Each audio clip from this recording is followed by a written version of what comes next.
In this episode, you'll learn how to embrace neutralizing your perspective, seeing your power even in moments of failure, without falling into toxic optimism.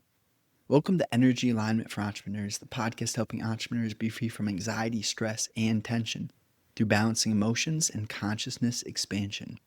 Here's 3 things that you'll discover in today's episode. Number 1, the practice of reframing without being overly optimistic. Number 2, how to use your challenges as meaningful inspiration. And number 3, the importance of getting with it and being honest about life's brutality. Now, number 1 in relationship to perspective neutralization, the practice of reframing without being overly optimistic. So, for instance, you have something that you may label as a problem, right? That thing occurs in your life. It could be relationships, it could be mechanical, it could be technical, etc. And there's an initial, oh man, or oh why. You gotta, number 1, get through the victim perspective of resistance. Why did this happen to me? Oh, another problem, another day. Like those mentalities attracting and just inviting a mechanical and vicious cycle of pain into your life. So initially, you reframe and you start to see, all right, well, do I have to work out today or do I get to work out? Gratitude comes into the fold almost immediately because gratitude is it's kind of like when you multiply anything times 0, you get 0. Gratitude does that. It neutralizes victimhood. You cannot be in a state of gratitude and be a victim at the same time, right?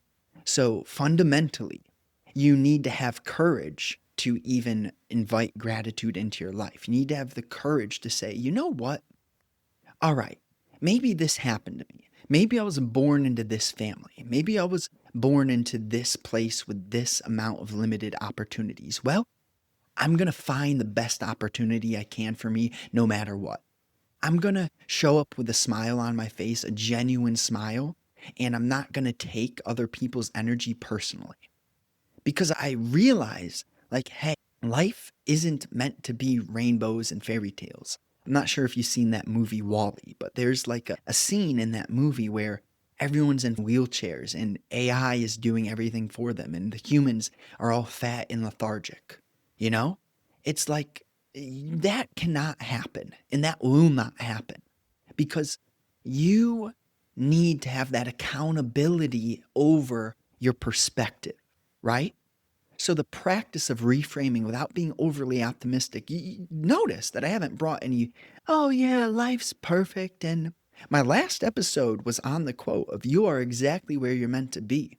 That being said, I talk so much about change and grace and surrender and your relationship letting the fire purify you. It's similar here where, okay, you have that thing that you may label a problem, but you learn to see it as an opportunity to get better at something. For example, you need to replace your brakes on your car. Almost everyone has a vehicle, right? Now, I'm not saying everyone needs to be mechanically inclined, but it's a great thing, especially for men, to dive into. Even if you haven't been raised by a father who taught you about sockets and ratchets and all these mechanical uses of tools, measurement, carpentry, etc. You don't need to come from a family of excellence to be excellent. I think that's important. And I'll repeat it. You do not need to come from a family of excellence to be excellent yourself. You have to make a decision, a choice, a commitment to being the best you possibly can. And that means that you do not stay down. Very fundamentally, that's why we start with the solution to victimhood and being grateful. The only way for you to be grateful, though, is to actually earn that gratitude. If you sit on your ass and you don't do anything and you numb yourself and you're constantly on your phone and you're not building anything and you're not organizing your mind and you're not working out and eating good food and getting fresh air, then you're going to be so clouded that the victim, the devil, Satan, whatever you want to call it, negative energy, the right? That's gonna swallow you.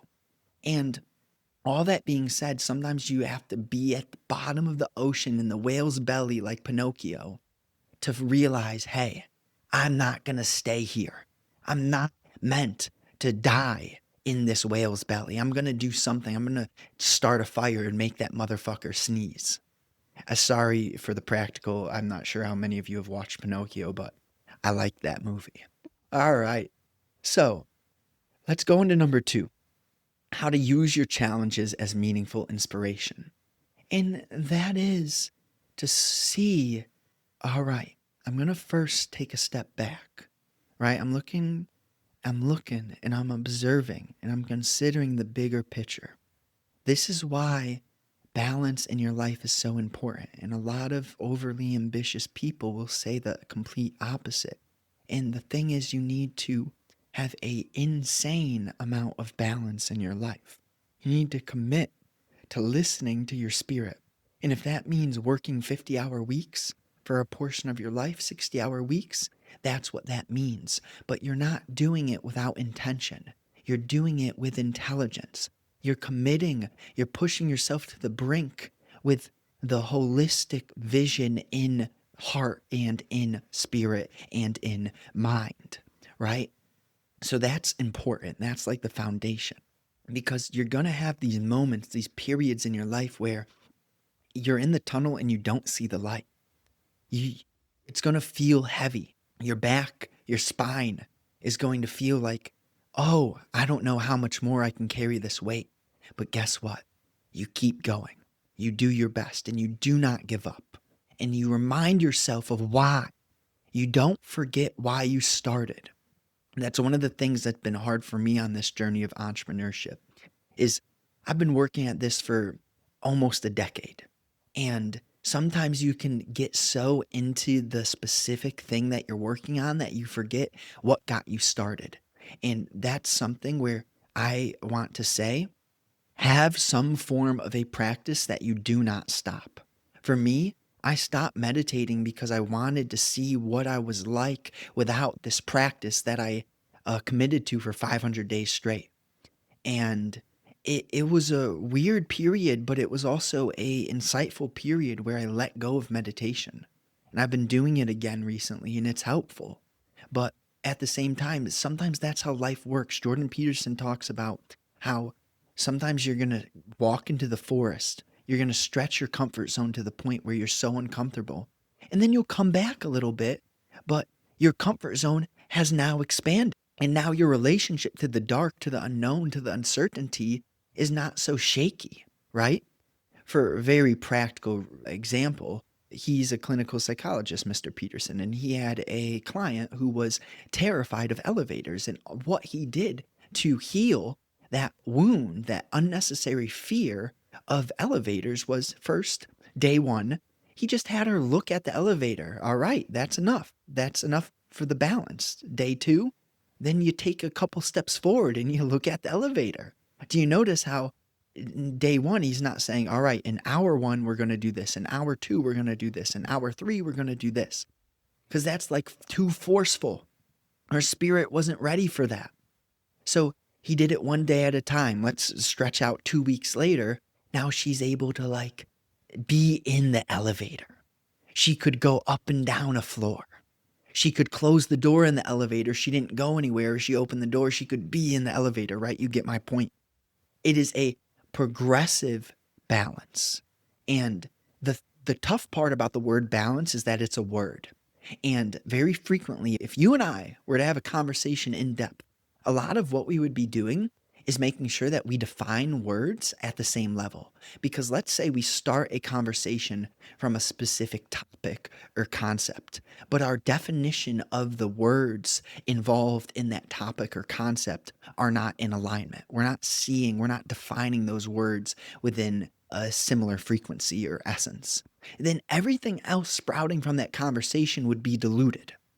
So again, I could tie this to the pharmaceutical industry, many other industries, the educational industry, where we are not addressing the root of what humanity needs. We're educating, we're engineering, but we're not healing. We're not creating silence and stillness. We're not bringing the wisdom of Egypt, of the religions, of the truth into how we raise and guide humanity. And that will change. That is changing because it's just inevitable and it's natural. Consciousness, as we get into this phase of rapid evolution with technological advancement and AI, it increases the risk of the game of life. And that means that consciousness and spirit and God understand, it very clearly understands that. So you're going to see in the next 20 to 50 years, next 100 years, a massive change in how humans behave and how humans perceive and in the level of consciousness in which we play the game of life, right? Einstein said, what did that guy say? He said, the problem will not be solved at the same level of consciousness which it was created. I don't know when Einstein was born and died, but the fact that he related that to consciousness, see, he was a genius for a reason because he connected himself to his spirit. Although he was a very scientific and knowledgeable man, he connected himself to the spirit, else he would have never said something like that consciousness quote. Now, when you're using your challenges as meaningful inspiration, you're letting the fire purify you. You're sitting in the flame and you're somehow finding a way to smile. Somehow sitting in the pain. Maybe your boss is screaming at you. Maybe your, I don't know, your anxiety is just raging and you're noticing, you're learning, you're questioning. You're bringing skepticism into the energy in which you're radiating.